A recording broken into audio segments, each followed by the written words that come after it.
On this episode of Still Loading, what the flip?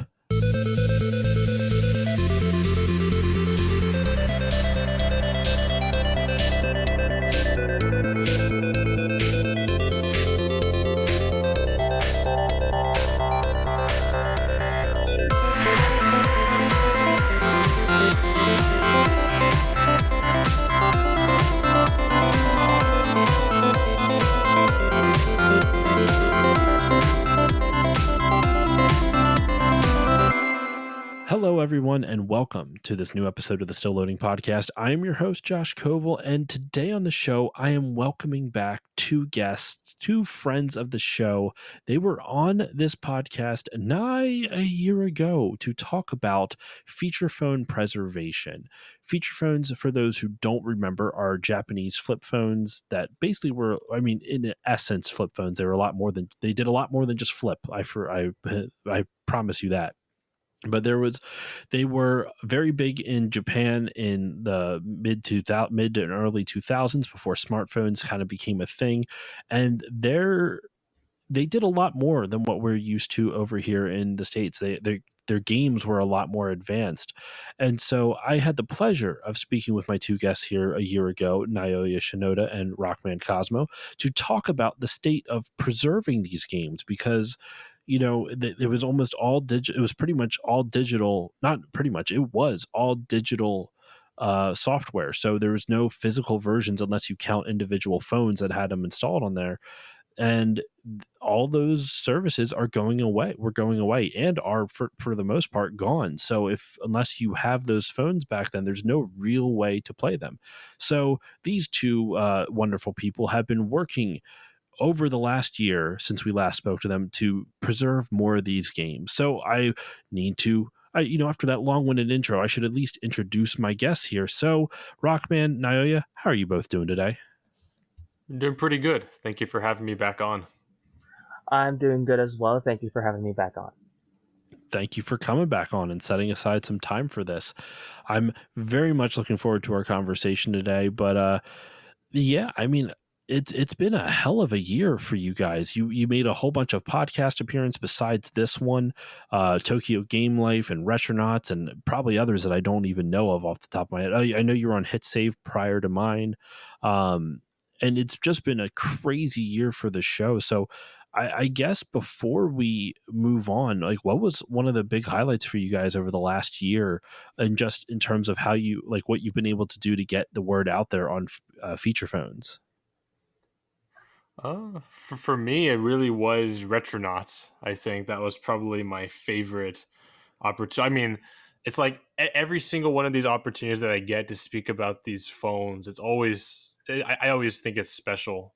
But it was like to get on Retronauts, like a podcast that I listened to for so long. It's like it felt so surreal, and I think that just like as I was on that and recording it, I could just feel like, yeah, like I think I kind of made it. I think I'm really getting the word out to a ginormous amount of people. And the good thing is after that, like you could see you could see the reward. You could see more people talk about it than ever. And it's like, it's just seeing all these little steps that I took, and the Still Loading podcast last year was another big step for me. You're being very kind. I don't think it was that big. Retronauts by far is the one that I was so happy to see you guys were able to make it onto that show, because I also listened to it. It's one of my favorite podcasts, and they have a huge crowd. So I'm so happy that crowd was able to learn more about the feature phones. Nayo, do you have any ones you want to shout out? Excuse me. Retronauts was really fun. I enjoyed that a lot. I enjoyed just going on the podcasts in general and being able to talk about this subject and just spread the awareness out to as many people as possible. I love that episode you guys were on, and Nadia is an amazing host. Shout out to Nadia, also a previous guest of Still Loading. She was on my Final Fantasy draft. I actually tried to get her on to our Captain N series that has wrapped up. It's all over now, but she was going to try to come on, but we couldn't get our schedules just couldn't align. But anyway, so let's talk about this. So I'm not going to do a full overview of what feature phones are like we did last time. We talked about all the different, service providers and different brands of phones out there. So for those who would like to learn more about this, kind of like the bare bones of it, go check out my episode with Cosmo and Naoya here from last year, which was I should have probably come prepared with which episode number it was. I'll look that up real quick while I'm talking, but that includes a primer on it. And I guess a real quick overview of it, there's essentially, what was it? There was three different cell phone providers. Wasn't it like Docomo is a brand? Is Docomo a brand or is it a cell phone provider? I'm blanking on this It's now. a provider. It's a provider. And then there was like three. You know what? I should have written this all down. I'm so well prepared. I prepared a whole bunch of other questions, and none of them had to do with this. I should have prepared a little primer for it. And episode 252 is the episode that these gentlemen were on previously. So my first question for you, after butchering that whole trying to provide a little primer for everyone, it's been a hell of a year for you guys. Like I said, you've been on a bunch of podcasts and you've been able to get the word out, and you've made some impressive, crazy strides over the last year. So my first question for you is, what new things have you discovered and achieved since we last spoke just a year ago? There's tons of stuff with games that had previously unfound or unknown or not well-known feature phone games. You found a bunch of games from famous series. There's been a whole bunch of stuff, but in your opinion, what has been some of your favorite things that you've discovered and achieved over the past year? Naoya, do you want to go first? Yeah, just mainly the fact that we were able to figure out a non-destructive method into helping us getting the games off these phones. That's probably one of the biggest highlights. I could see that. I actually took the time, by the way, to write down some of the challenges y'all were facing last year, and I'm gonna kind of not quiz you on it, but read them off and then see what the state of that challenge is now, just 1 year later. But before we get to that, Rockman, over to you. What was one of your favorite things that you've achieved, that you guys have achieved / discovered over this past year? Yeah, I got a similar response to Naya, which is like, we're going to go into it for sure later on, but the debug cable method, the non-destructive way to dump some Docomo phones, that's been a highlight. But also tied with it is also some strides that we've made with SD card decryption, like the games that were once encrypted on there. We've made a lot of progress with that. And it's like how that applies to the Rockman games, which obviously I'll get into later. I think that's just so exciting. And yeah. I also like this thing you're doing where you're going to quiz us. It's kind of a fun way of doing it. It's probably more interesting than us just rambling off for an hour on what's happened. Well, let's dive right into that then. It's not really like a quiz, I should say. It's more just kind of like, hey, this is what you said last time. How's it going around this time, type of thing. So there's only a handful that I was able to find that I think we could really sink our teeth into. The first one is, last year, it was very hard to find any type of footage or pictures of the games on feature phone games. Like, you couldn't really find much documentation of anything. You could maybe find some on Nico Video or from a Japanese person on Twitter, but other than that, there was really no way to find any video or picture documentation of the games. How has that changed over the last year? Well, now that we have done the games, we can play them in the SDK emulator that Docomo has, and we could take screenshots from the game, and we can also record video footage of it, and we could get more crisp, clear video footage of it. Yeah, I think that's the main thing. Like in terms of like finding video out there, I think it's very much the same as it was last year in that regard, where it's like we haven't really found an easier way to find like just old footage of these games. But like, I mean, I know Naya's in the past year met a very kind Japanese Twitter user who happens to have Before Crisis on his phone. He took some like never before seen video of some different kind of attacks and things like that for him. But definitely, just now that we know that there's a way to emulate these games, which we'll definitely touch on later in this official Docomo SDK that somehow has an emulator inside of it. But now that we were able to preserve some Docomo games, we're able to plug those into that emulator, and then now we just got the most crisp footage you can ever get because it's just direct feed. And then, of course, there are also other ways of recording footage off phones themselves if they support AV out or HDMI out. But yeah, I think for sure what he touched on was definitely the biggest advancement they've made in terms of just getting video footage of the games out there. So essentially, it's interesting where the way you made it sound is that finding footage online, just not from you guys, still very difficult. However, it's been easier than ever to obtain footage because you're able to do it now, which last year you did not have that ability.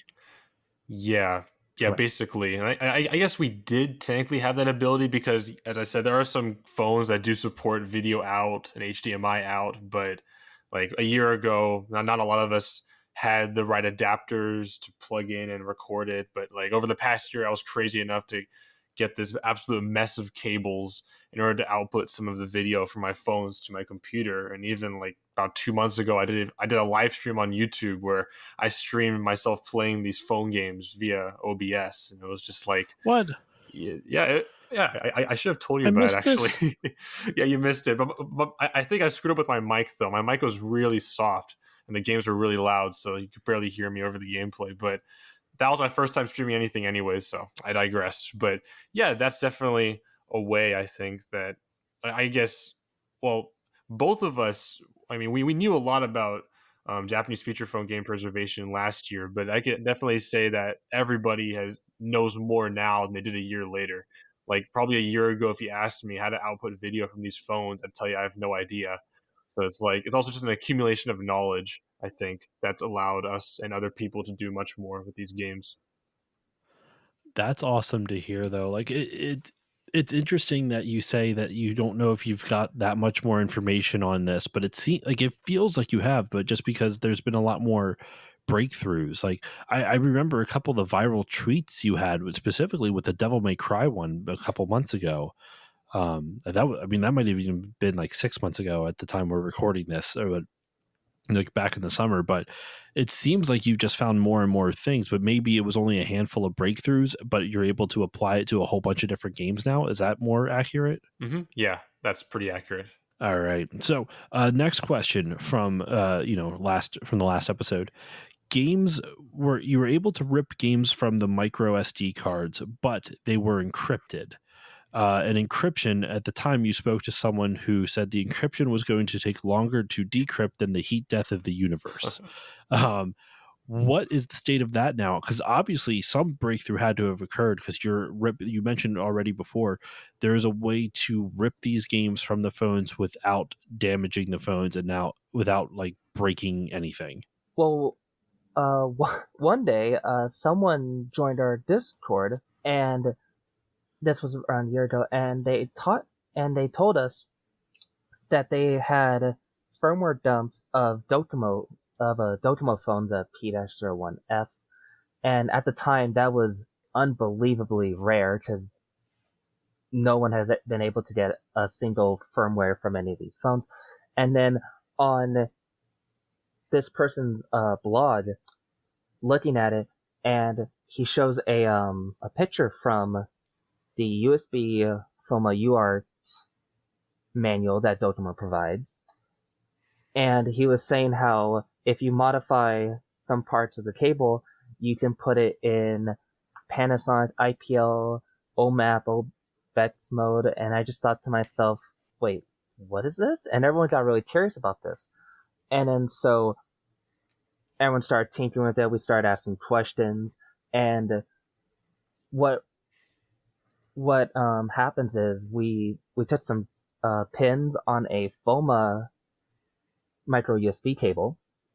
Depending on how many pins are on it, you either short pins 4 or 5 or 8 through 10 on your USB cable, and you insert it into your phone without the battery inserted, and your phone will boot into test mode. Okay. And why does booting into test mode help? Is that how you're able to dump things? Mm-hmm.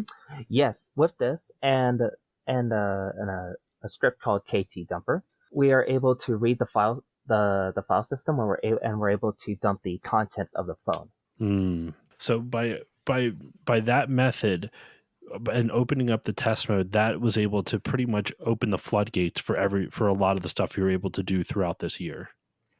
Yeah, Mhm. that's the thing, and Yes. also it's like it's not compatible with every single Docomo phone. It's only really compatible with NEC and Panasonic phones, and even then, not all of those phones are compatible. It really I think it depends on the specific, like if it supports that kind of test mode, which like now that KT Dumper tool supports, like it supports most Panasonic phones, which is crazy. Like that's a lot of phones, you know.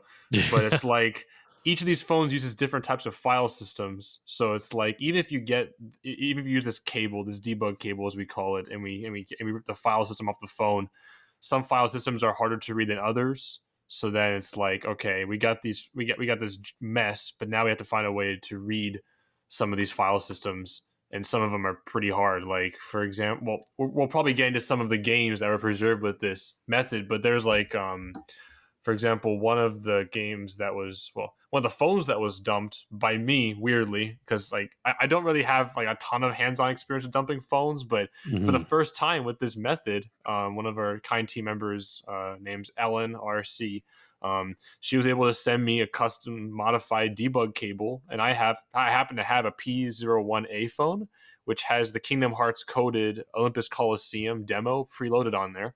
Okay. So basically, the guy's name who develops that KT Dumper script, his name is literally XYZ. um, he's like, oh, you should try dumping the P01A, and like I'll give you the command to do it, and you just go and do it. So I did. It took me forever to get this set up on my laptop. I had to get like Ubuntu on there, get Linux on there.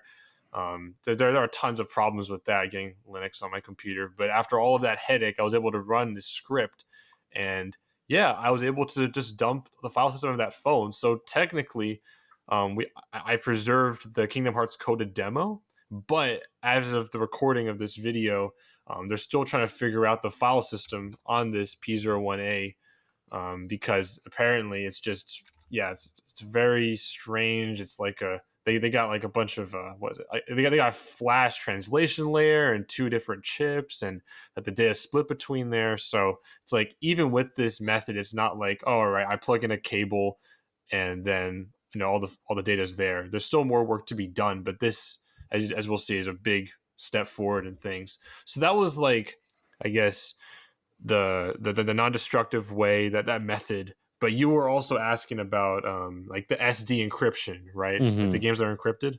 Yep. Did you find a way around that? Yeah, I'm happy to say that we are closer than ever now to decrypting these iMode games on the SD cards. So I did say Heat Death of the Universe. That turns out I was wrong, very wrong, because so let's see. Let me back up and describe what goes into these SD cards again. So what happens is on some of these devices, you can move games to a micro SD card, and you gotta have a UIM, or basically just it's like a SIM card basically, and you have to have that in there in order to move it. So you got the SIM card in there, you move the game to the micro SD, assuming that you can even move things to a micro SD. Some phones don't have that functionality for some reason, but basically, once you have the file on there and you plug into a computer, you can't just get the files. They're encrypted by a C2 crypto mirror cipher and CPRM. So you got to have three things to crack it. And I did say like three things last year, and it turns out that I was kind of describing, I don't know, I didn't see the full picture of decrypting these things because we never really got past this first roadblock that I'll talk about. But now that I have, you know, I guess more knowledge on this, I can now accurately say that the main three things you want is an S box, a device key, and a bind ID. So we already got the S box about 2 years ago. A person found it, weirdly enough, on a Japanese Samsung Galaxy S2. I guess Right. this is a common thing that's universal, and it's been used on basically any kind of device that has this kind of CPRM, kind of just copyright protection. But the next thing we need is a device key. And a device key, it can come from a phone, just like a firmware dump, but it's also universal. So we were really trying to find a way to get this device key for the longest time. I think that was the thing that the professor told me would take heat death of the universe, like, because you got to brute force that thing, you know. But it turns out that it can be brute forced. And throughout the summer, we were all thinking like, all right, this is going to take a pretty long time to brute force probably. So it's like who's gonna do it? Can we do it at all? And like we were thinking of making like a collective brute forcing effort where we got like one Java server and then everyone lends their processing power to it. But that never really materialized. So then on September 26th, one of our team members, his name's Good Tofu Friday, he just said, "All right, you guys, you know what? Great I'm name. gonna one man it myself." And you're just like, we're like, what do you mean? He's like, well, I got an AMD Radeon RX 7900 XTX. That's pretty Mhm. powerful. And yeah, he's like, I'm just make the tool and I'm gonna do it for you. So that's what happened. He brute forced 34 billion keys a second, and 20 days later, he got a key. Wow. And this was massive because like this is a huge, I mean, this is like, what is it? Now we got 2 out of 3 things, you know. And it was also nerve-wracking while he's brute forcing it, because it's like it gave you an ETA. The tool gave you an ETA, and it was like how many days left, how many keys left, and whatever. And it shows like the whole whatever thing. And his computer has to be on for the entire time as well. And like because this is kind of a rudimentary tool, there was no like saving. So basically, like if something crashed, you just have to know exactly what key you stopped on. So that's what Oh, happened. His jeez. computer froze, but luckily, what he did was he made a Twitch stream, and he streamed that program to Twitch. So basically, if it crashed, you could see when it was last there, and you could restart it. But that happened like twice. One time it crashed because I guess like it was just too much of the computer. I think it was after like 5 days. And then another time he wanted to play, I think Cyberpunk, said he stopped it, but he knew where he stopped it, and they started again. But basically, as time went on, I think the overall ETA was about 30 days. So we're at like 20 days, you know. And then like the guy who helped develop it for us, team member, his name is he goes by BinCat on Discord, but other places he's called username AK. But basically, he just says, "Oh, well, I kind of skimped on a few things, you know, to make the tool faster. So it may not actually find a key. There's a chance it might not, you know. And there's also a chance that when you restarted the tool, you might be like a couple keys off and you skip like 34 billion keys or something." Oh no. So then, of course, like all of us are just kind of like, "Oh no, like, are you serious? Like, we're 20 days in, you know, this guy's computer's been on for 20 days straight, and we may not find a key." And all of a sudden, he sends a picture. He's like, "Hey guys, the tool stopped." And at the very bottom, it says "found key:" and then it has like the key printed. And that was huge because yeah, this device ID, I mean, sorry, not device ID, device key can be used across any dump. This is not like specific to one dump. So Oh, okay. now we're on the next step, which is the bind ID. And this, we're not really sure how this is generated, but one of our people are theorizing that it was generated by the SIM card in the game, making it not universal, which means that there's a different bind ID for every game, or a bind ID that's exclusive to just, you know, the SIM, not the SIM, the SD card itself. Yeah. So that worried us for a second, because we're like, okay, we got SD dumps of Rockman Dash 5 Islands and Kingdom Hearts coded, but we don't have the SIM cards for those. Are we screwed? Well, it turns out that no, we're not, because the bind ID can be brute forced. And the crazy thing is, it will take a shorter amount of time than the device key. So this is where we are at right now, where this username AK, he is currently, well, slowly but surely, because as we'll discuss later, there are other things that we're also focusing on, but it's like, he's going to make a tool that's going to help us brute force this. And I don't know by the time this releases, it'll happen, but we're going to try testing it on the Rockman Dash 5 Islands dump. And the crazy thing is, when we were able to apply the device key and make a more complete dump of that SD card, we discovered that there were other Rockman games on there. It was not just 5 Islands. So we got Rockman Tennis. And Oh, like, okay. that's a game I've always wanted, because come on, you know, I want to play tennis as Mega Man. Who doesn't?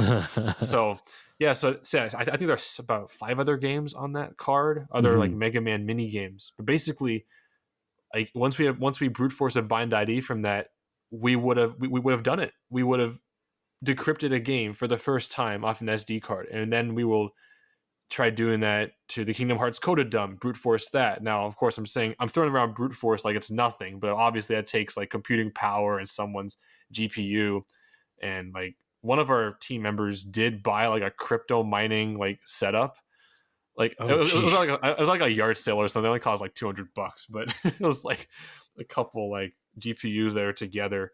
And it's like she was like, "Yeah, I'll lend this to you guys, if you want to brute force this anytime soon." So we're all set. It's just a matter of that tool being written by this user. But yeah, that's really exciting because last year I was like, yeah, I don't know what to do with these encrypted dumbs. We have work to do. But now I can just say, yeah, we're literally one step away from decrypting these dumps, and hopefully when they're decrypted, they're not fragmented data.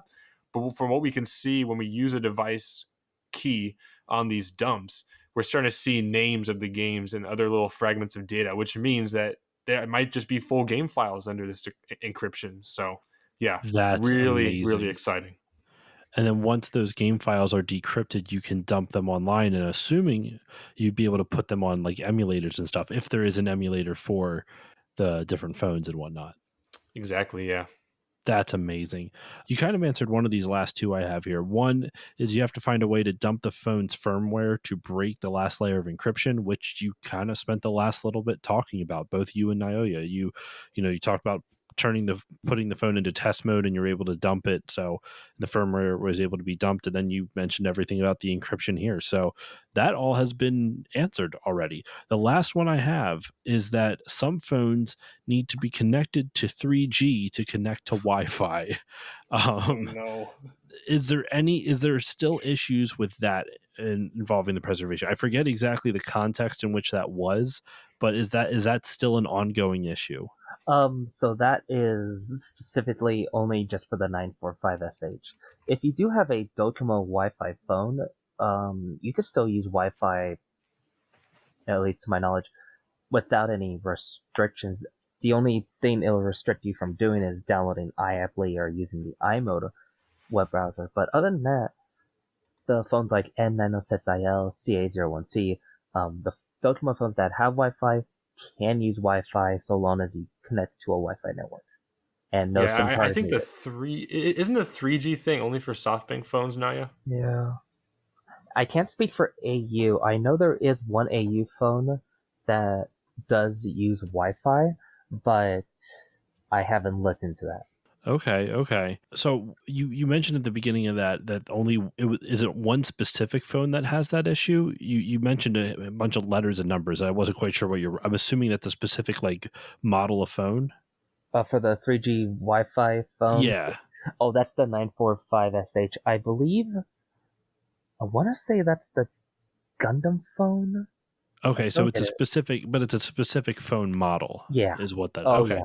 But however, SoftBank is the joke around is that people like to call it LockBank because if you try to access the games on a SoftBank phone, you can't get to the games unless you have a 3G connection. And that's the issue that you're still running into. Yeah. Yeah, we Okay. can't really get around the 3G stuff, but it's like but that's only for launching the games. Like when you're trying to dump a SoftBank phone, like that doesn't. Once you have the files off the phone, like that restriction's no longer in place. Okay, so that's handy to know. So those are all the notes that I took from your previous appearance over like issues that you were facing, and it's kind of cool to look back. I kind of wanted to do this for two reasons: one, for my longtime listeners to listen to that episode to see where it's been, but also kind of for you guys. The first one, finding footage, it's technically easier. Like I would say that's not 100% solved, but it is more solved because you guys have the ability now to dump the video and pictures yourselves, which you really didn't have an easy way to do that for the vast majority. Like you said before, Cosmo, a few of the phones had like video out, but for the most part, that was still an issue. The games ripped from the micro SDs were encrypted. That has almost been fixed. Like that is the 3 layers of encryption. You figured out 2, and you're almost done the third, which is awesome to see. And then the phone's firmware, that's also been fixed with the whole debug method. And then also the whole 3G connect to Wi-Fi, that has also been fixed because once you're able to dump them, it gets rid of that whole issue. So I think it's kind of cool to look back. If you think about it, guys, like these were your biggest problems just a year ago, and how much of them you have already solved. So I wanted to kind of highlight that at the beginning before we talk about what's going on currently and what the plan for the future is, type of thing. So I wanted to, we got to look at where we've been, and it's awesome to see how much of that has changed since then. So currently, let's move on with this. Some of the achievements you have done this year, what are some of the highlights in terms of games that you've been able to dump? What are some big things that you've been able to get accomplished this year that you really want to highlight for my listeners? I guess to start off, we'll start off with you, Cosmo, and then we'll go with you, Naoya. Oh, let's see. There are a lot of if you're referring to like games that have been like preserved, like with Yes. this. Okay, cool. Yeah, I'm gonna save the big hitter for Naoya because I think he definitely wants to speak about that one. So I will go on the. I'm not gonna say it's lesser. It's not lesser really, but like Final Fantasy for the After Years, like Mm-hmm. the demo of that was preserved off of a. I think it was off of what was it? I think it was a P903 iPhone, and that is not preloaded. Like basically someone had like a well maybe I did not touch on this last year, but like the other way to get like paid games on these phones, because as you've already said, all the storefronts are already shut down, so you can't really buy and download these games anymore. You gotta basically find a phone that already has these paid games downloaded on them.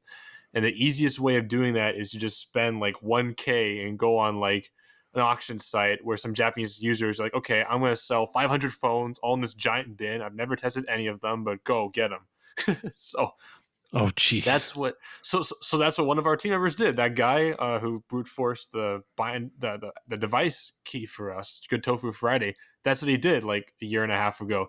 He spent $1,000 and he got like 400 phones, like not just Docomo phones, just like any of those carriers basically. And on one of his phones, it turns out this user had the demo for Final Fantasy for the After Years, which is like a I'm not very familiar with Final Fantasy IV lore. I think it's a prequel to it, Something but like that. that was exclusive to these phones before it got re-released on WiiWare, which well now WiiWare is not around anymore. So Mm-hmm. yeah, but it's called Final Fantasy IV the After. Like that, there is no years on there. I guess this is from a version before they added like the full title because it's like the After and it has some kind of a Japanese text afterwards. But yeah, so that is like it's only the first chapter of it. It's not very long, but that's like that's a paid game right there, you know.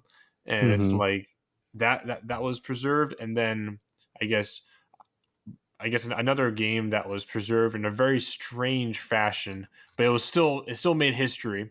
But before like this whole debug cable method became a thing, um, there's this game made by Gmode, and Gmode was a company that made a lot of these Japanese feature phone games, and nowadays they're doing their own re-releases, like Unity recreations of these games on the Switch and Steam called Gmode Archives. And Mm. they made this game in 2004, an RPG, and it's called Fly Height Claudia. And basically they've already re-released this for Switch and everything, so it's not like it's lost at all, but it did become the first ever commercial Docomo iMode game that was preserved. And the way it was preserved was very strange. So basically, in 2011, they re-released this as part of Gmode Archives. But the weird thing is, this is a very early version, like of the Gmode Archives. So it was on Android, and for some reason, this re-release all the way back then, 2011, it had the Java game files in a Docomo, like an iApply runtime, like just inside the Android app for some reason. Hmm. And the Java file for the game was in a very, very optimized format. So then team member username AK, he converted the Java file back to normal bytecode, which made it playable. And basically that was like the first time that like a non pre-installed, just like a paid game, a Docomo paid game had ever been saved, you know. But Oh, it wasn't wow. really the original game file from a phone though. It was more just like a Docomo Java file. But for some reason it just slapped inside an Android re-release of the game. Very strange, but this set the stage basically for future Japanese feature phone game preservation developments. And that was also a big highlight because it was like, whoa, like even though it's not an original file from a phone, that's still a paid game right there that now we've got saved. What could happen? And well, I guess Naoya, go ahead, tell them the big hitter that got preserved last month. Dirge of Cerberus Lost Episode, Final Fantasy VII, one of the well-known lost Final Fantasy VII games got dumped recently, and so far it's only chapters 1 to 5, I believe. Yeah, It was dumped from a P903i, but it got preserved, and getting it to work was hard. That was really difficult, and that took a lot of effort from the people in the Coffee Break Discord to get that to run, because the company who developed it, IdeaWorks 3D, when they were developing the Doja version, originally it was not meant for Japan. It was meant to only be an overseas game, but they eventually released it to Japan. And so I spoke with someone who actually worked alongside during the time of Dirge of Cerberus Lost Episode and before Crisis, when it was supposed to come to the West. And that game cost a lot to develop, but that game was interesting. Dirge of Cerberus Lost Episode, the Doja version, it has these it has these certain amount of images that the computer will detect as GIF files, but they're the what are they? They're the file systems for Dirge of Cerberus. Okay. And so we had to run the game from a command line to get it to work. So you can launch games from the Dojima emulator through command line, and same with building. And so, but you could do it through a command line like c/doja.exe, and you have to do this very long command line just to get it to bypass all that stuff, because then it would just get stuck in this loop of please select image file 1, image file 5, and stuff, and that took a long time to get running. Yeah, and the crazy thing is, like, when it's requesting those image files, it's like when the way the game was made, it was the reason why I was requesting them, because this Doja, which stands for Docomo Java, since this profile has a limit of 1 megabyte.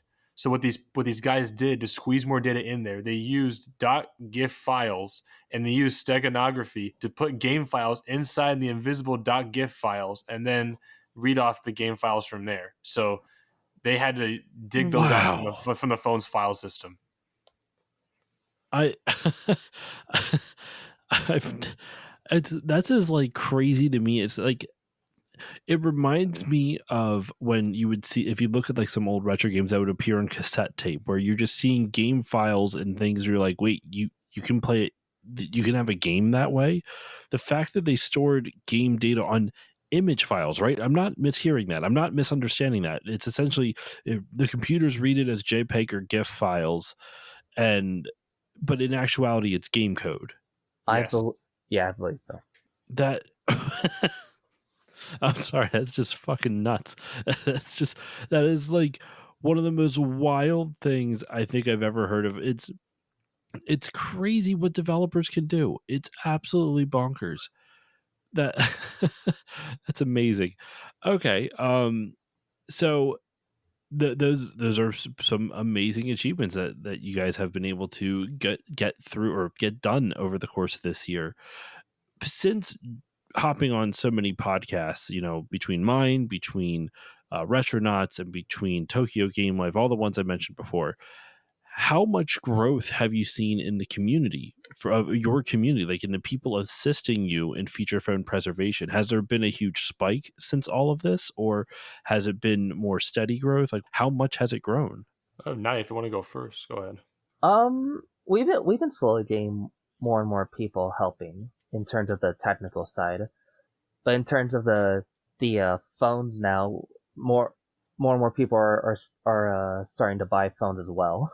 Okay, so even the people who aren't maybe technically savvy, they're able to still help by buying phones and then like sending them places for them to get decrypted or like dumped and whatnot. They asked about the cable and then we have to show them what what do you have to do to the cable so that they can get an idea. And the sad thing is the USB adapter that we recommend, that one is from you could get that one from either Amazon or eBay, and that one takes like about 2 to 4 weeks to get. Ooh.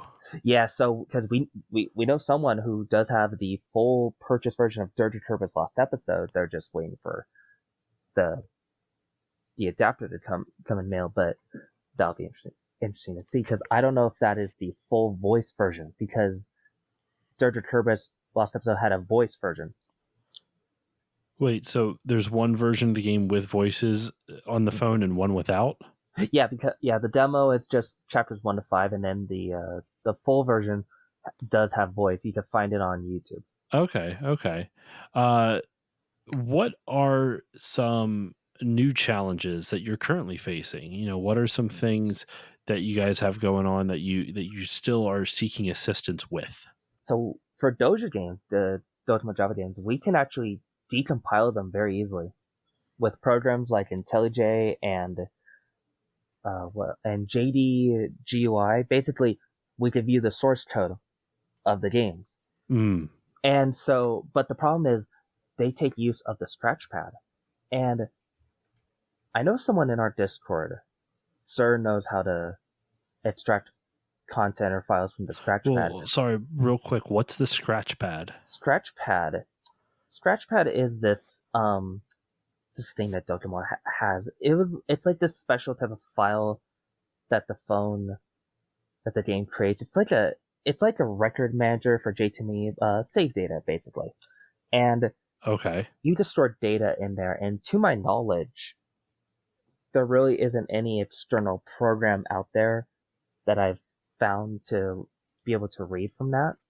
But that's where, like, so for example, if you get the Doja games, there's like there's a jar file that's the actual game itself. There's the jam file. The jam file is what the phone looks for.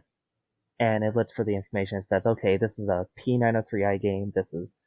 This has this much scratch pad and other information. It's like a ADF file. And then scratchpad, it's like a save data, and that's where sometimes the images and music is. For example, the Final Fantasy 1 game, all the images and music, it's in that scratchpad file for the Doja version. Okay, so scratchpad is just like a digital holding place for different data in games. Yeah. Okay. Cosmo, what about you? Any big challenges that you see that you're currently facing? Yeah, that's a good question. I think Naya, touched on a good one, and then also for just like that debug cable method, like that's really opened up like a lot of doors, but at the same time, it's like some of these file systems are really hard to read. Like I already talked about the P01A, and then now like we're currently dealing with the P06C. And that these are all phone models, right? The P01A. These are all phone models. Yeah. Okay. Yeah. I apologize for throwing out so many phone model names. It's like once you're in a flip phone purgatory, you can't really get out. So once you know the phone names, they just kind of become part of your vocabulary. Maybe I should call this episode "Flip Phone Purgatory." I'm just kidding. This is a good time, but that's a catchy. That's an evocative title. That's why I thought of it. Sorry, continue.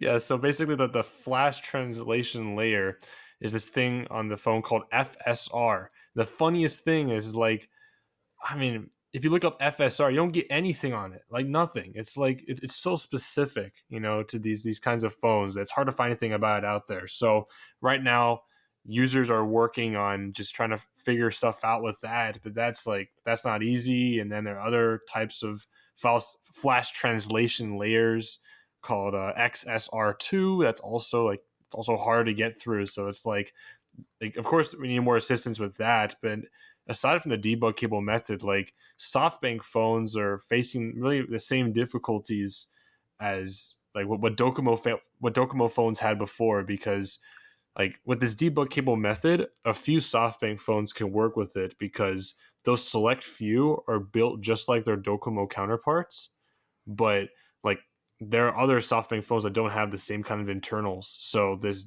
despite using that's the exact same kind of connector that the Docomo phones use, they can't be booted into test mode, which means that there have to be other ways into, I guess, either just reading their chips or finding a software exploit.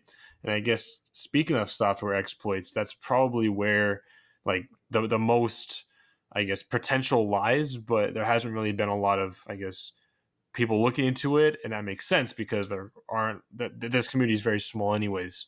And basically what these software exploits can do is just you can develop something that can be used across many phones that all share something.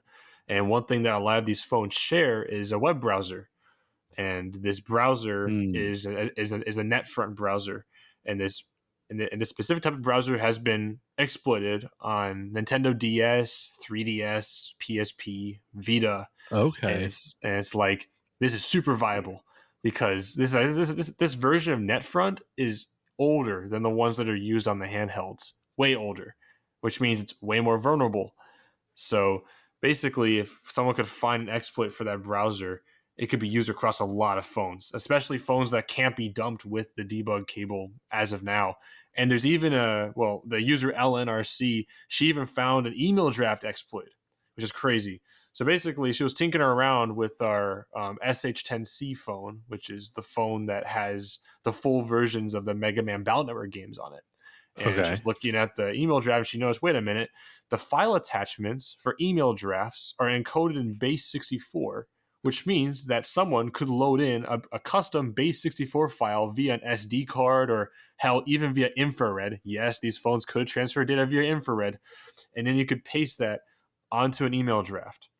And basically, what this custom file could do is it could make them. Well, it could do a lot of things. Like for example, if you have if you code it in a certain way, you can transfer a file, like sorry, not a file, a photo, or like a custom image, and that image would be Hmm. coded in that encoded in that base 64. And then once it gets onto the email draft, boop, there you go. You got your custom image that's just been loaded onto the phone, and that's been proven to work. But what she thinks is, what if you can load in a custom bookmark because you can also transfer in bookmarks? And what if that bookmark could trick the phone into showing its file system through a custom URL? So basically, it's kind of like you're exploring the browser, Oh. but yeah, so it's kind of it's very murky. And the thing is, like, I think she tried it once and ended up crashing the browser, so that's a good sign. But then one of the team members pointed out that's good and all, but we don't know how the file system works on these Sharp phones yet. So even if we did find a way for the phone to show its file system, we wouldn't even know where to go. We'd be groping in the dark. So it's like that's also another issue has to be figured out. So it's like these are very good transitions here. Yes, and the other issue is Sharp phones as well. Sharp phones and Fujitsu phones, they're not really compatible with this debug cable method because like everything inside Okay. them is very proprietary. And the crazy thing is like if we were recording this yesterday, I'd be saying, "Oh man, Sharp phones, it's kind of a it's a problem." But now we have made some progress with Sharp phones literally yesterday. Like it's so weird. But basically, what that same user LNRC, she has an SH03E phone, and that has an eMMC chip, which is not a flash chip. It's something that's different than a flash chip, which means that she was able to take off the chip from that phone and use a special kind of chip programmer that's compatible with that kind of a chip, and she was able to read it, which means that that firmware of that one Sharp phone has been dumped for the first time ever. So that means that a Sharp phone's file system is now accessible and for the first time. And now, as we speak, as we're recording this, people are looking into how are we supposed to read this thing because it's a custom file system and it's compressed. So it's like we never dealt with anything like that before. But if they're able to figure that out, there's a chance that other Sharp phones with this exact same kind of weird Ooga Booga custom file system, maybe a specific software exploit can be done on those. And that's not even talking about Fujitsu phones, which apparently are just as hard as Sharp phones. They're just only so many people that can look into these things at once. So yeah, it's really a matter of that. And that's why it's always good to have more technically minded people. It really seems like the biggest issue that I see that you guys are facing is just the sheer amount of non-standardization across all of these phones. Like the things that you guys have been listing off this whole time is just different phone models over and over and over again, and each one is presenting with a very unique and individual issue and problem. And that debug cable method that we've been talking about, was great, like you said, because it for the vast majority of Docomo phones, right? That's what it was good for. Mm-hmm. For Panasonic and for some Oh, yeah. Panasonic Docomo phones and a few NEC phones, Docomo phones. So But yeah, that still limited to method Docomo. so that did it for all those, and only the service provider Docomo.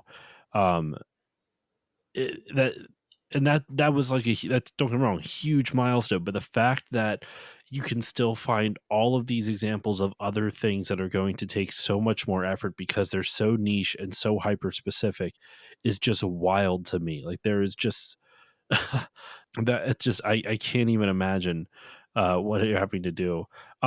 But yeah, Rockman, you mentioned off mic that there was something specifically you wanted to talk about the Rockman series and feature phones, when just about some of the big steps that you've made with that. So dive into that a little bit. What would you like to discuss about it?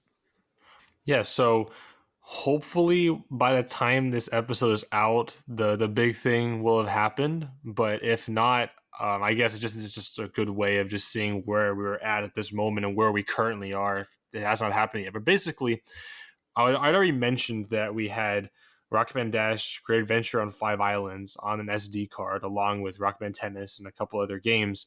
But we are so hyper fixated on that SD card that we totally forgot that there was a phone that went along with it. And that phone is a Panasonic P06C. And this P06C, it turns out, has Rockman games on its internal storage. And from what I know, the phone came preloaded with a demo of Mega Man 1, but it also the internal storage of this phone also apparently has a racing game, Rockman GP. It's like a very rudimentary minigame racing game, but most notably it has the demos of the 2 Mega Man Battle Network games. So basically, like, now on one phone, the Sharp phone, we have the full versions of each game, every single chapter. And now on this Panasonic phone, we have the demos, the first chapters for each of those games. And the crazy thing is, as a stroke of luck, when we discovered this, the XYZ is doing the debug cable method, and he's developing his KT dumper script. And it turns out that the P06C is compatible with that script. So the team member, as always, the man, the myth, the legend, Good Tofu Friday, it's always him. He has the phone, and he successfully dumped the entirety of that phone. So now, as we speak, we have, in a sense, preserved those lost Mega Man games for the very first time. And hopefully, by the time this episode releases, right now as we're speaking, like literally as we're speaking, like the team member, username AK, he is trying his best to read this file system and the flash translation layer on there. Apparently his tool that is used to read this file system, it already worked for one of our team members' dumps of a P06C that had no games, but for some reason our dump with the games is not working with the tool, which means that his tool only needs a few more minor adjustments, hopefully. And if that all works out and you were able to read that phone's file system, well, folks, we would have saved 3 or 4 lost Mega Man games, including the big demos of the 2 big hitters, which are the Mega Man Battle Network games. So that's extremely exciting, and hopefully by whenever this episode comes out, that announcement would have already hit the airwaves and everyone's all talking about it. But if not, well, you heard it first here. But yeah, extremely It's exciting on the way stuff. at the very least. Yeah, and that'll be huge. Hey everyone, Future Josh here. At the time we recorded this, everything Cosmo said there had not been dumped and preserved, but since this recording, it's been crazy what they've been able to do. The following games they've been able to dump and preserve: Rockman.exe Phantom of Network, the entire game; Rockman Dash Great Adventure on 5 Islands, and it had, including the 5th chapter, which was actually found in the phone's deleted files; Rockman Pinball, Rockman Panic Fire, Rockman GP, Rockman Bug Sweeper, Rockman 1. It was a demo version, but it was hacked to reveal that it's a full game behind a paywall. And then also Rockman Tennis, the first ever iMode game to be decrypted off an SD card. So that is a major advancement, and I wanted to shout it out here that they were able to do it. If you want to learn more, go check out Rockman Cosmo's Twitter account at Rockman Cosmo over there on Twitter /X/whatever. Anyway, back to previous Josh and Cosmo and Naoya. And in speaking of some of your goals, like you're hoping to have this, this major breakthrough in Rockman preservation by the time this episode comes out. What are some other milestones that you are both looking to hit within the next year? Naoya, let's start over with you. What are some milestones that you would like to personally see happen over the next year? Who knows? Maybe we'll do another check-in in another year and see how things are going. But until then, what are some milestones you'd like to see? In terms of games, it would be nice to see if Before Crisis gets dumped, as well as that's what you've been pushing for a while. Yeah. Yeah, and snowboarding, because a lot of people in the live stream joke about how they really want to play that game on a cell phone. And on the hardware side, I hope that at least sideloading could be made a possibility. As much as I'm all for, making emulators for the Android and whatnot, I still think it'd be a very neat experience to be able to sideload the games on these Docomo phones, mainly the P900 IV or these ones where Panasonic just made the landscape phones. They're just really cool. I like them. That, and I hope that the rest of the Docomo phones can get dumped, as well as SoftBank. I mean, that would be like that if you can dump the rest of the phone. I mean, but that's also one oh my gosh, service provider. Lost the thread. What are the other two service providers again, by the way, after Docomo? There is AU, which has EasyWeb, and then there's SoftBank that has Yahoo Keitai. That's what it was. Okay. Rockman, what about you? What are some milestones that you would like to see hit within the next year? Well, definitely saving some Mega Man games. It's in my name, Rockman. But yeah, I really, really want to see those saved once and for all. Our team's been working so hard on them for so long. It's just like, I feel like we are close. Like I've already mentioned the demos right on that Panasonic phone, but just with 5 Islands as well, like we are so close. Like we spent so long. I mean, this project started it was like, I think it was December 30th, 2020, I think is when this whole project started. And it's like, I mean, I could just really see how breaking through 5 Islands, getting that decrypted, and then as an extension, I want to see these other games on SD cards get decrypted, and then also finally see some breakthroughs with Sharp phones, because it's not just like the Mega Man Battle Network games are on the Sharp phones. The Sharp phones probably had the best preloaded games because they were the most I mean, I'm using fancy in relative terms, but they had really nice hardware inside. Proprietary, yes, but it had some pretty nice games. Like that Devil May Cry game that I showed, that was only on that was made for a Sharp phone. Or Monster Hunter for SH, that was also made for a Sharp phone. Or even Lost Planet. Like these are all 3D games that Capcom made, and they were really just preloaded on these Sharp phones. And it's like, if we can find a way to dump a bunch of Sharp phones, like we got the P903i that's dumpable. What about the SH903i? Because that one has Monster Hunter for SH preloaded on there. It's a full game, although it does require internet connection for switching weapons. But still, it's like, yeah, that's the bullcrap part. Yeah, like I was playing the game, and basically it's like it's a mission based game, but it gets really hard by like the second tier, and it's like I gotta get a new weapon, so I spend 3,000 zenny on a new weapon. Right, you can spend the in-game currency to get the weapon, but then to switch the weapon, you need network communication. Like, why? I'm switching a weapon. Come on, guys. Okay. I'm not even going to try to understand that. It's almost like bizarre DRM where it's like, oh, you're not connected to online, so if clearly you're stealing this. We're setting our phones to steal here. Oh, what a Exactly. Yeah. weird thing. So now that we've covered the milestones, where do you see this project going forward? Like, what do you see in the future for this? Like, realistically, we talked about what your pie in the sky, maybe not pie in the sky, but like objectives and goals are. But where do you realistically see what you're going to be able to do? Even not going to say the whole next year, because I bet you if you would have talked to yourselves last year when we first chatted, I don't know if you would have predicted everything that you've been able to do in this year. Am I correct in that assumption? Like, I feel like there's a lot more that happened this year than you were expecting to happen. Oh, totally. Yeah. Mm-hmm. So, where do you see this preservation of effort going forward? Like, what are some things you want to focus on? Actually, like you talk about some milestones that you want to hit, but what is your focus going forward? Are you trying to preserve games from specific series, or are you looking more for to try to dump as many different types of phone firmware as possible over the next year? So, like, where do you see this going forward? What I'm personally aiming for, obviously, is the Lost Final Fantasy VII games. But if I could get my hands on any lost games and be able to dump them, I'll do so as well. It would be nice to get Before Crisis, even though it is a network game, to turn off its network features and to be able to at least make whatever content of it that is in there playable for everyone, so that they can experience a little bit of the original Before Crisis.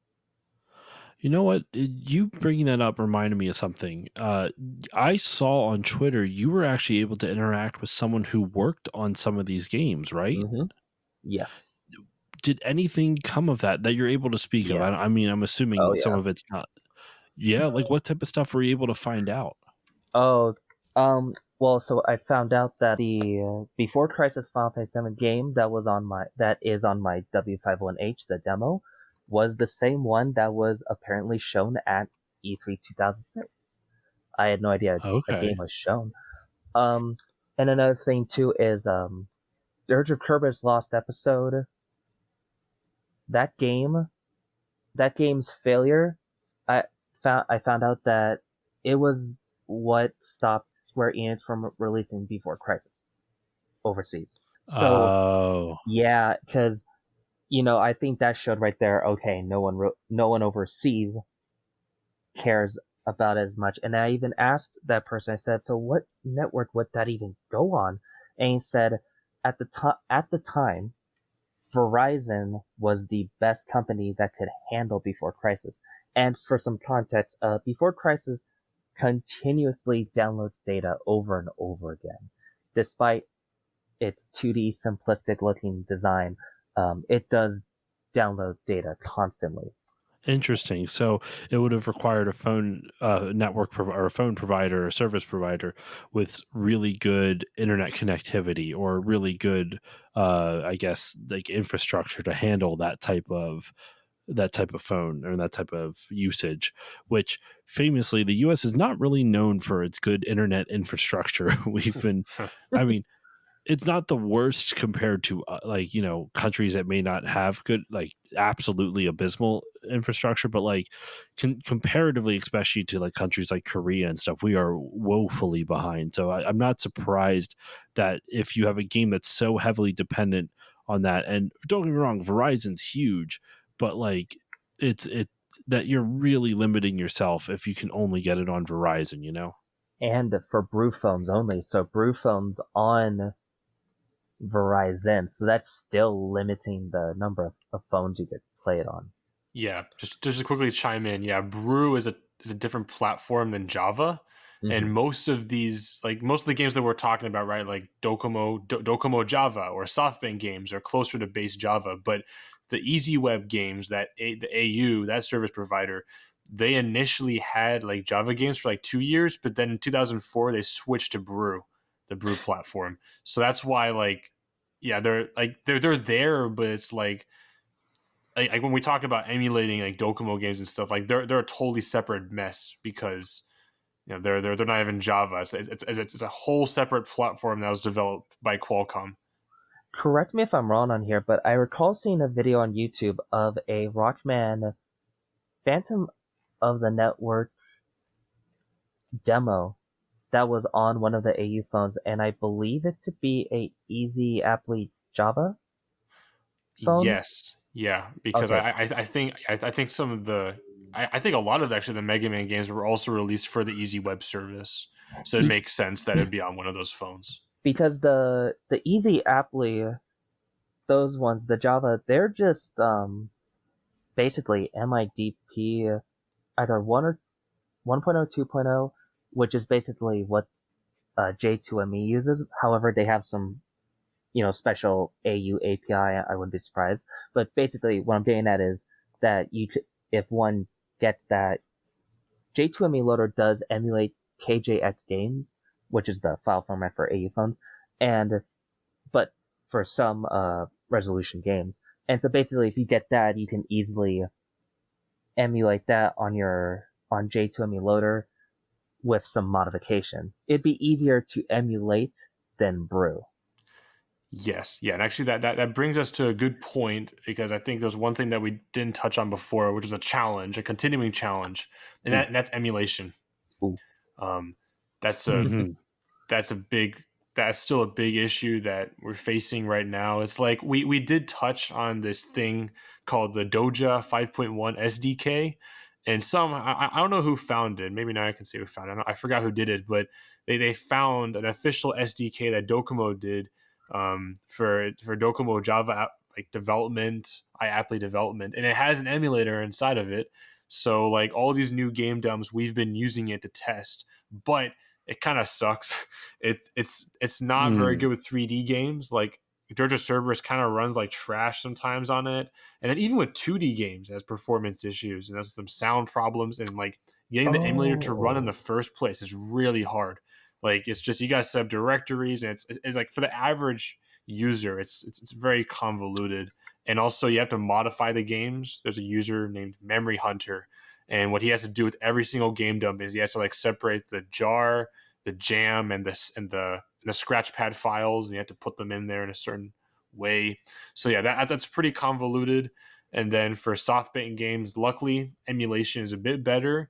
As Naoya just mentioned, there's something called J2ME Loader, which is compatible with all these Java Micro Edition games. And since SoftBank is closer to base Java Micro Edition compared to the Docomo games, they're able to be emulated on that Android emulator. And then another user recently discovered that SoftBank also had a development SDK for its apps.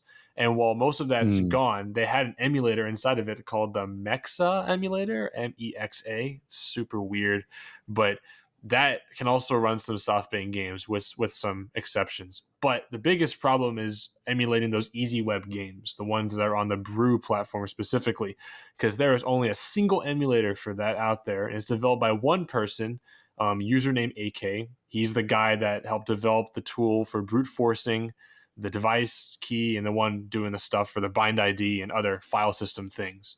But yeah, Yeah. yeah. So basically, for that emulator called Melange, that is the only like Brew mobile emulator out there, and it doesn't support sound. So it's like that's already really, really rudimentary. It's been that way for a while because, well, there's only a single developer. So I think if there's one thing to move forward on that side of the preservation spectrum, like with the easy web games and the Brew platform, I think emulation definitely should be something that should be focused on by other knowledgeable users because we don't want this one guy to do it alone on his spare time, which now with all these Yeah. other all these other things on the different carriers, it's like he can't focus on that emulator anymore. I mean, as with everything with game preservation, unfortunately, it feels like it's been left to the hobbyists to figure out everything that the companies that own the IPs should handle. yeah. And since hobbyists are inherently a niche thing, like when you're into this type of stuff, like there's not going to be a lot of people who have the technical prowess or interest. Like you need both. You need both of those things to make this happen. You need people who are technically inclined enough to be able to troubleshoot these issues with whatever it is you're trying to preserve in gaming, and you also need the interest. And while there's plenty of technically inclined people in the gaming sphere, obviously, otherwise you wouldn't have people who figure out NES emulators and Super Nintendo emulators and Genesis and the oh my gosh, I'm blanking on the MAME, the arcade emulator and stuff like that.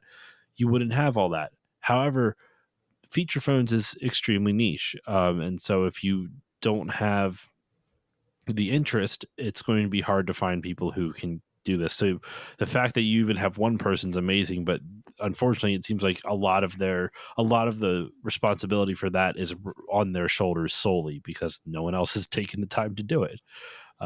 It's because it's hard and you have to be interested in it. Anyway, my hat's off to everyone who's working on this because it really is a labor of love, and it's crazy to see that while you all are having your personal lives to deal with between work, between school, between everything going on, you still were able to find time to get all of this done throughout the course of the year. And I want to bring this around before we wrap up to once again, to kind of not as a plea, but as a reminder to my listeners why this is important, why game preservation is important, and why this specifically is important to game preservation. And as we've over the last hour or so when we've discussed it, it's like there's so many games and important things that are from major iconic series that don't get the attention and the love that they deserve. And if it wasn't for people like Cosmo here and Naoya and all of the users that they've mentioned over the course of this episode, you might not have even heard of these. That's the crazy thing. Like the only one I had ever really heard of, like I understood there was like, Japanese feature phone gaming in general over in, just in Japan, and they had exclusive things that we did not get and blah, blah, blah. I understood all that, but the only one I had ever heard of prior to meeting both of you was the Kingdom Hearts Recoded or Kingdom Hearts Coded. And that's the only reason I know that is because I looked into the Kingdom Hearts series and I wanted to see what else was available. And so there's major portions of our game history, and in turn, like game history is in essence a large chunk now of human history. It's affected human lives for well over 40 years. It's important to preserve this stuff, and it's really wild to see some of the methods that you all have to do to get this to work, as well as some of the methods that the developers who made the games had to do to get the games to work. I'm still like in a mind trip over the fact that they stored game code on image files. Like it just confuses the ever loving shit out of me. But it's absolutely incredible. So I want to throw this back over to you guys as kind of a final little bit. Is there anything that we have not talked about over the course of this episode that you would like to go into? Any things that you want to shout out? Any parts that you think are worth mentioning and we just didn't get to? So feel free. I don't know who would want to go first because I don't know who has something, but if you do, shout it out here. I would say that despite all the breakthrough we've made, one of the biggest problems is that we do know people who do have the games that we want, that we don't have a way of being able to legally pay for these games, even if we wanted to. They're in the hands of people who don't want to share, which I can understand to some extent, but that's what makes this all harder, even when we try as hard as we can to be as polite as possible to ask someone politely to help us preserve a game that we are not able to buy. It's hard. Yeah, I believe it. I mean, it's something you've been fighting. I remember even last year where you're kind of at the mercy of people trying to, like, people still view it as like almost like piracy, right? And that's why it's so hard. Yeah, because in Japan there was recently, while this is not really related to games, but someone in Japan, a YouTuber in Japan, did go to jail recently for sharing footage of a video game or something that wasn't supposed to be shared. And even though that is kind of a bit far off from what we're from dumping games, it still is one of those things where it's like people in Japan take it much far seriously than we do. At least most people in Japan do, from my knowledge. Yeah, I mean, and that's got to make it that much more difficult. I mean, that just makes it exceptionally difficult. Like you said, it just trying to get people to help you with this. I don't envy that task. There is one thing there. If anything, there is one way to convince others to help you get the game you want. Basically, just rather than trying trying to make demands of like, oh, I'll pay you $1,000 people have gone as far as offering $1,000 straight up front to people with the phones. But one thing is these phones are very precious to people in Japan, much more precious than we view our than we may view our phones. But another thing is to show off how fun it is to play the games. Like, if you do somehow dump, like, let's say, Final Fantasy for the after years, like, record footage of it and just show off how much fun you're having playing with it. And I guarantee if you show off how much fun it is to play a game that a game company that we all know is not going to go releasing the original format, they're eventually going to come to you and say, hey, I would like to play that game too. Because it's worked, actually. I had someone with a mass collection of Square Enix games come up to me and ask me how to dump the games. I still haven't heard back from that person yet, but then again, soldering is can be a bit of a scary, tedious task. thing. Yeah. Yeah, that and this type of thing's a little bit of a scary territory for some people. But still, though, that basically go off with a more show how much fun it is to play approach. Yeah. At least that's the most kindest thing I can think of. I mean, you can be from my experience, sometimes no matter how kind you are, if some people are against preservation, they're gonna tell you no. And that's hard to believe, but it's just the truth. I don't like it, but it's happened to me many times before. I believe it. Cosmo, anything that you would like to add before we wrap up? Yeah. I got like probably two pretty quick. So first, interestingly, there's this thing called Aptly Archives, and they were collections of these Japanese feature phone games released by Hamster Corporation from 2014 to 2015 for PlayStation Mobile. And that's it's weird, it's very specific, but each of these collections somehow contains iMode game files. It's kind of like the same situation with Fly High Claudia, where it's like, why are these files there? So yeah, basically, one needs to get a license key from a game copy due to the PlayStation Mobile Store encryption thing. So basically, only 8 of these collections have had their games preserved. And the weird thing is, these collections, they're internally emulating the server that it was trying to download game files from. So some people had to make some modifications on the files to get these games playable on emulators. So as I mentioned before, using a memory hunter, he made a local server so the game files could be downloaded to the Scratchpad files. So they weren't really downloaded, they're just emulating a server. So it's very weird. But we were able to get some games preserved from those collections, like City Connection DX and even Burger Time. So that was that's a little like a side tangent there, but I think that's just another cool way that some games were archived. And also, I want to give a shout out to one. Well, I've already shouted her out before, but LNRC. She's made something called Keitai Wiki. Keitai means mobile phone in Japanese, and basically, it's an initiative where it's like one wiki, and it documents the games, like the publishers, the games, and the methods that have been used to preserve them, as well as provide a little preservation tracker, a centralized space basically for Keitai game preservation resources. And that doesn't really exist. Like, I've written articles, yes, I've written stuff for HitSave, but it's like ultimately a lot of the things and resources that we're talking about are limited to that Coffee Break Discord server, and it's not really out there for many people to just read about. So I'm really glad that this initiative's going on and the wiki's up, and it's still a good amount of work to be done on it, but it's certainly an effort that's going to grow within the next year as more games get preserved and more people help start editing the wiki, adding little things about their favorite games, and I guess just resources for the games as well, because like on each game's page at the very bottom, they got like archive links to their store pages. and just links to footage, photos, things like that. So I think that's a really cool effort. And yeah, it's very recent, but I'm really looking forward to seeing it just, I guess, Oh yeah, gain traction. she's been making a lot of effort.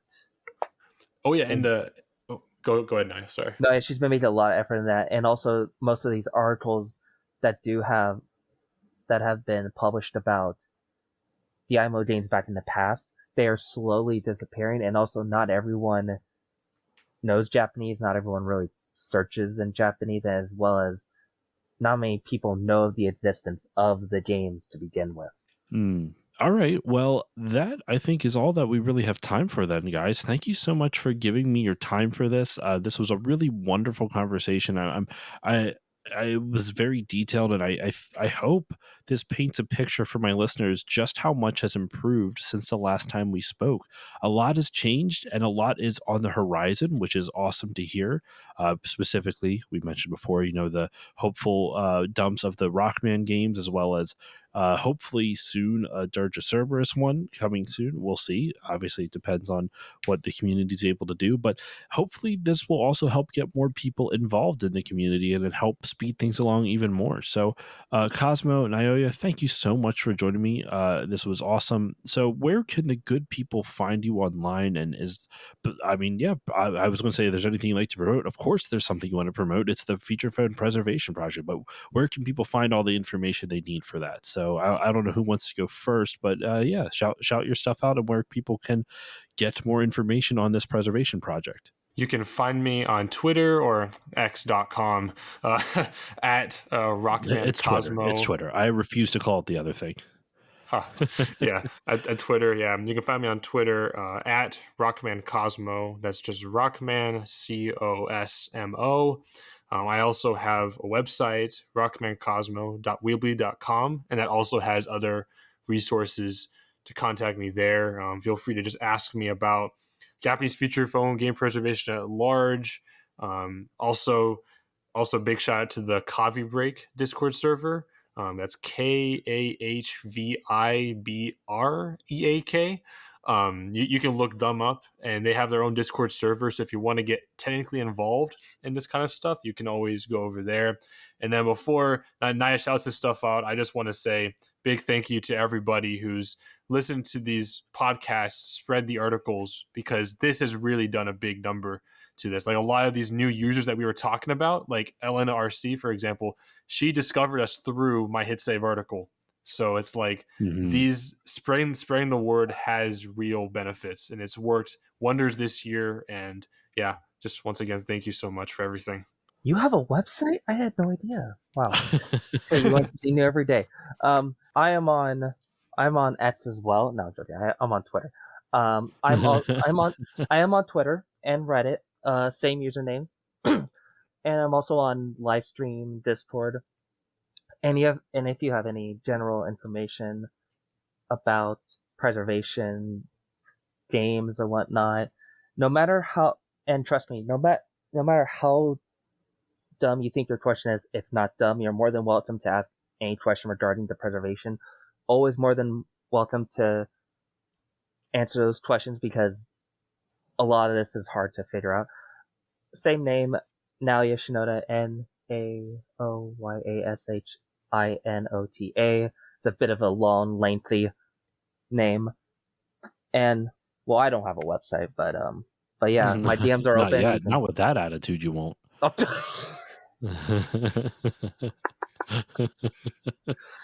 I probably do come off as sarcastic. I apologize. It's not my intention. No, I didn't take it that way at all. I was just making a joke. Oh no, I'm good. You're good. I can't read jokes. I can't read jokes.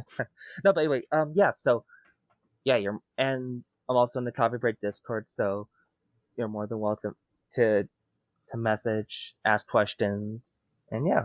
All right. And as usual for myself, you can follow me Facebook, Twitter, Instagram, Blue Sky, and Threads, and all that good stuff at Still Loading Pod over there. Also Twitch at Still Loading Pod. If you want to email me, you can email me stillloadingcontact@gmail.com.